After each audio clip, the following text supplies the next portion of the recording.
Hey everybody. First I wanted to say thank you for all that feedback I've been getting on the videos about my journey with stuttering. It's been great to get all the feedback. It is so emotional for people, and obviously there's a physical element to it as well, obviously, right? I just remember it being really difficult at times. I was thinking about a story. God, it was probably 20 years ago, and I was coaching baseball, for those of you who are sports fans. And I remember I was coaching third base, and our runner, had to tag up at third base because there was a fly ball in the outfield, and he had to tag up. And as the third base coach, I would tell him to go when the other team, when their outfielder had touched the ball. In this one particular instance, and it never really happened to me, I couldn't tell the runner to go. I couldn't get it out,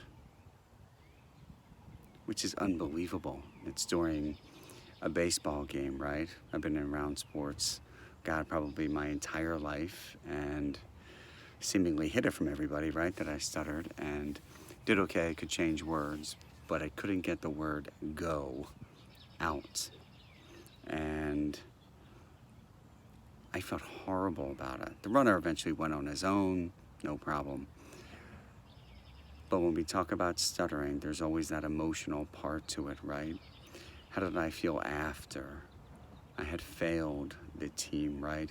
I've been around team sports forever, right? Played team sports. And now I was coaching team sports. And I felt like I had let the team down. As a coach, to do that, it's very difficult to swallow. It's a very difficult thing to handle, and it was because I stuttered. I had never gotten therapy for stuttering, by the way, growing up. Back then, in the 70s and 80s, I'm assuming there was speech therapy, but I didn't get any. So I'm sure my parents probably thought it went away, that it didn't really affect me in my daily life.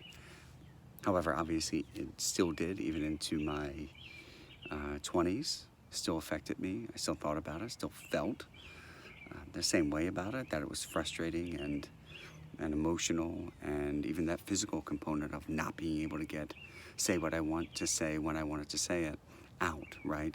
So it was still frustrating, including that day coaching third base, letting the team down.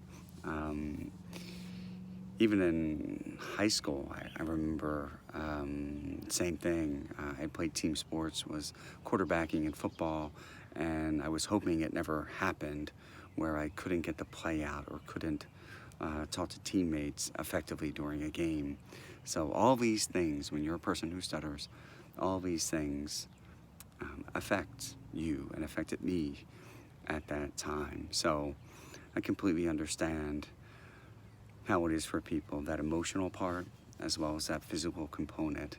Again, these stories I have I hope to be empathetic towards, or for me to be empathetic towards people who stutter and those real emotions and real struggles that we have. Again, I had therapy later as an adult, and I'll get into that as in another video or two, but I had therapy later on in life at 31 years old, so it was great, obviously, and she was wonderful, so thank you. Again, thank you everybody for watching, appreciate it, and I will catch you next time.